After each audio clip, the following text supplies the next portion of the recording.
안녕하십니까? 소쿨극장의 세상의 모든 사연 시간입니다. 오늘은 치매에 걸린 사람이 기억이 다 사라지기 전에 첫사랑을 찾아가는 이야기입니다. 구독과 좋아요 그리고 알람 설정 부탁드립니다. 재미있고도 좋은 글로 보답하겠습니다.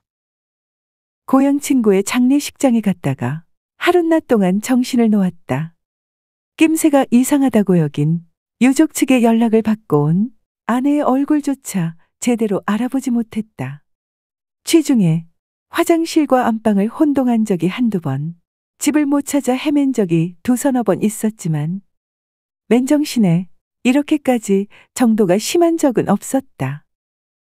아내와 의논 끝에 병원에 갔다. 수많은 검사를 거친 후 어쩔 수 없다는 듯 양미간을 찌푸리더니 의사는 혼잣말하듯이 웅얼거렸다. 노인성 치매가 진행 중입니다. 아직은 초기 단계인 것 같습니다. 말치레일까 망설이다가 덧붙인다. 너무 걱정하지는 마세요. 본격적인 증상을 보이기까지는 아직 시간이 조금 남아 있습니다. 몇 년간은 괜찮을 겁니다.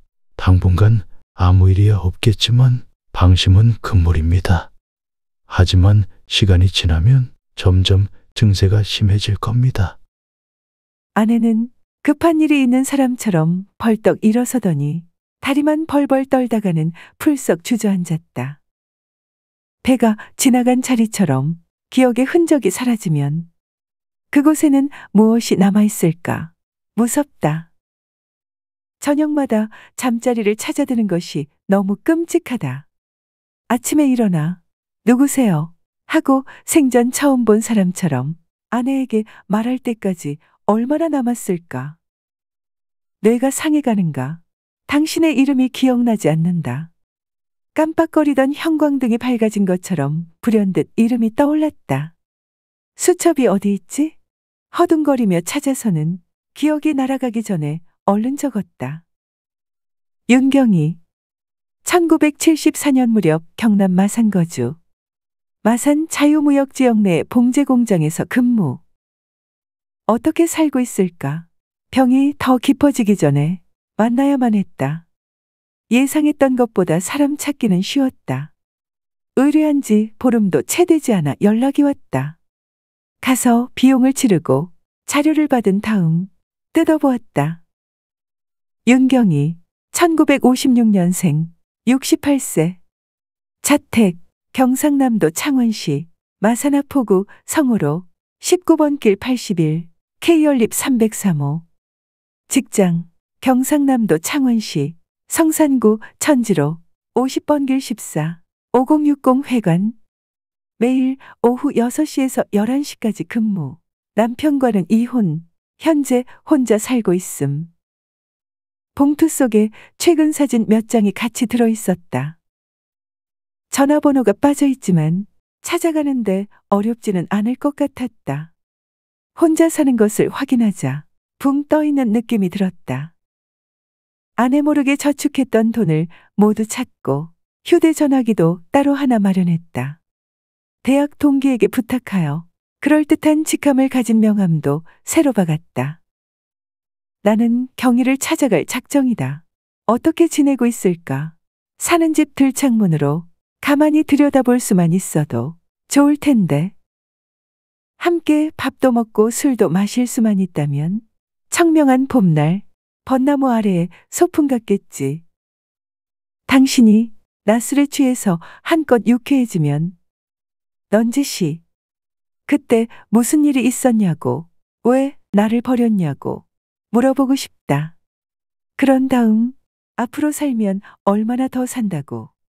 그녀가 원한다면 돌아오지 않을 것이다. 경희는 첫여름에 피는 꽃같이 고왔다. 특히 지나치게 빈약하지도 풍만하지도 않으면서 봉고하게 부푼 젖가슴은 말할 수 없이 아름다웠다.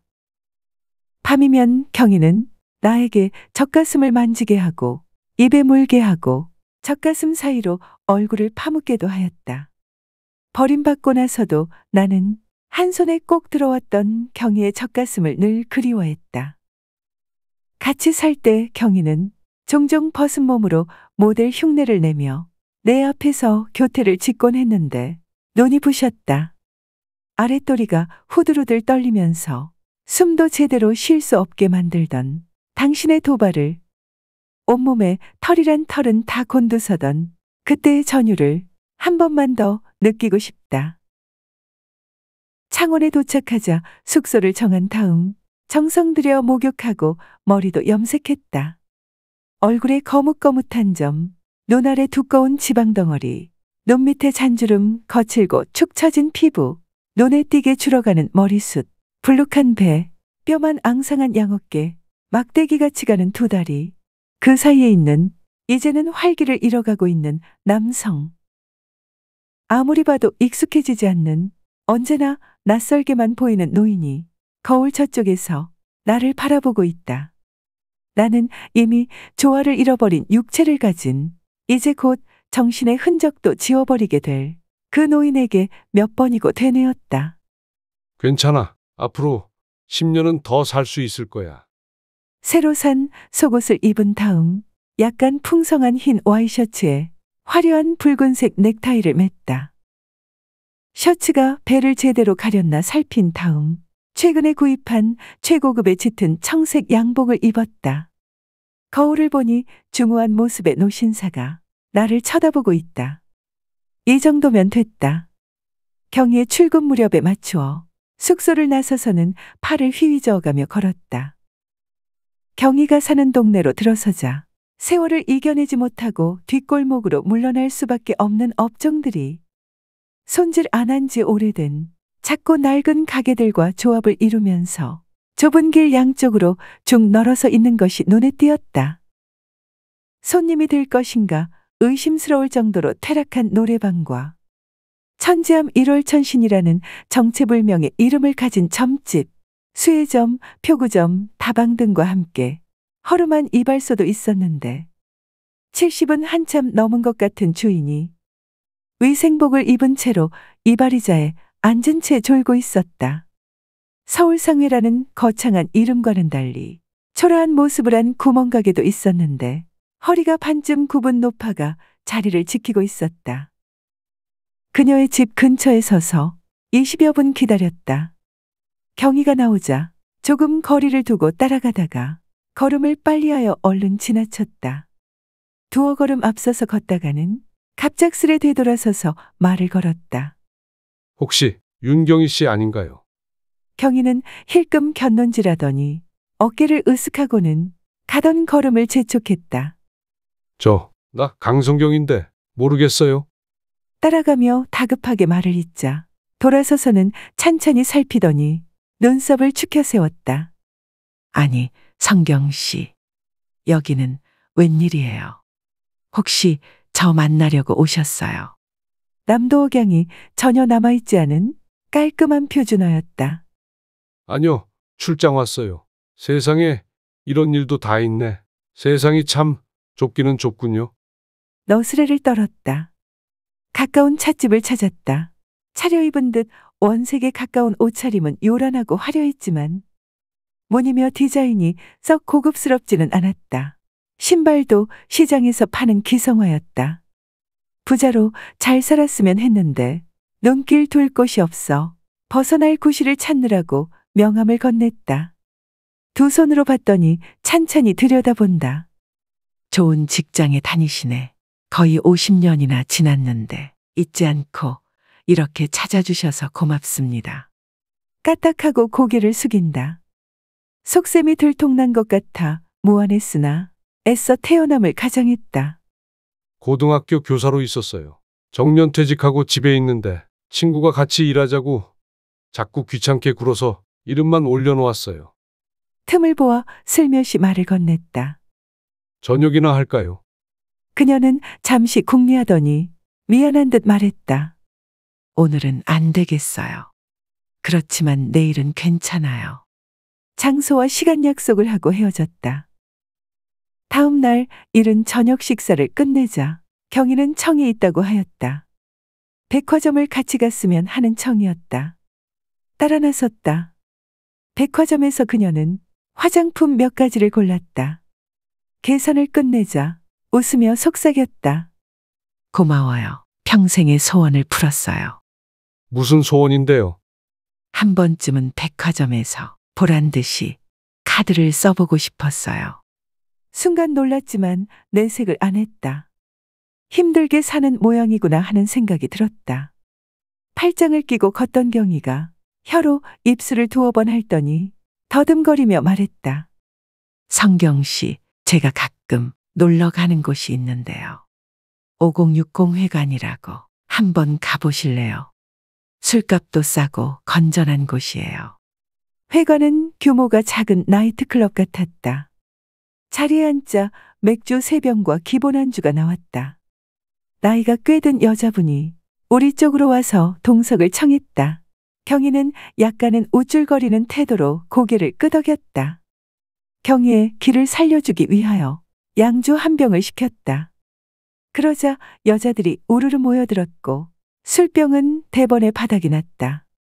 화장을 짙게 한 여자들은 나이가 많아 보였고 다리를 틀고 먹이를 기다리는 방울뱀 같았다.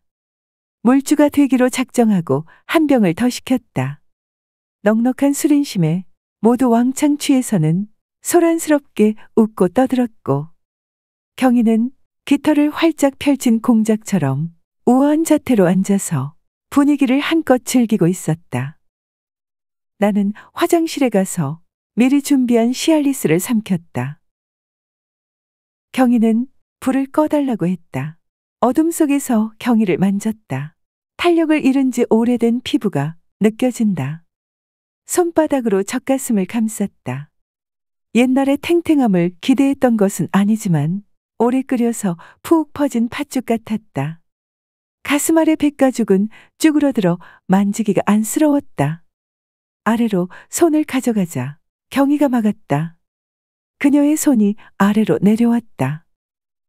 경희가 노력해도 내 몸은 반응하지 않았다. 여기까지 와서 시알리스를 먹은 것도 허사였다. 그녀의 몸이 이제 더는 나를 자극하지 않는다는 사실이 서글펐다. 입으로 해도 발기가 안 되자 경희도 포기하고 더는 도와주지 않았다. 가만히 누워있을 뿐이었다. 사랑을 나눌 때 온몸을 부드럽게 떨면서 입으로는 단내를 내뿜었던 예전의 경희를 그리워하면서 나도 옆에 같이 누웠다. 어깨를 흔드는 기척에 선잠에서 깼을 때 그녀는 이미 옷을 다 입고 있었다.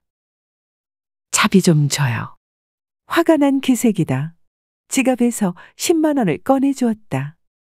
입으로도 했잖아요. 10만 원을 더 꺼내서 줄 때 그녀는 나를 쳐다보지 않았다. 내일 저녁 어때요? 떠나면서 그녀가 물었다. 의아한 눈으로 잠시 쳐다보다가 복잡한 심경을 굳이 감추려고도 하지 않으면서 알겠다고 하였다. 시간과 장소 약속을 하고 그녀를 보냈다. 다음 날 나는 약속 장소에 나가는 대신에 서울행 기차를 탔다. 예전에는 그녀가 나를 버렸지만 이번에는 내가 갚아준 셈이 됐다. 그것도 50년이나 지나서. 하지만 입맛이 썼다. 그녀가 입으로도 하지 않았느냐고 하면서 돈을 더 요구하지 않았다면 약속 장소에 내가 나갔을까? 잘 모르겠다. 하지만 경희의 그 말이 나의 오래된 환상을 깨뜨린 것은 사실이었다. 첫사랑은 절대로 만나면 안 된다. 고하던 친구들의 말이 맞았다. 들어주셔서 고맙습니다. 구독자 여러분들께서는 살면서 어떤 경험을 하셨나요? 혹시 비슷한 상황에 놓였다면 어떻게 하시겠습니까? 잊지 못할 경험이나 사연을 메일로 보내주시면 성심성의껏 이야기를 만들어 올리겠습니다. 감사합니다. 소우쿨 극장은 일주일에 3번, 매주 화요일, 목요일 그리고 토요일 오전 11시 전후에 이야기 올리는 것을 원칙으로 하겠습니다. 화요일은 재미있고 기이한 옛날 이야기, 목요일은 현재를 중심으로 사람 냄새나는 사연을, 그리고 토요일은 다큐나 사건, 쟁점 등을 다루겠습니다. 반면에 쇼츠는 틈을 봐서 올리겠습니다. 고맙습니다. 다음에 만날 때까지 건강하시기를 기원합니다.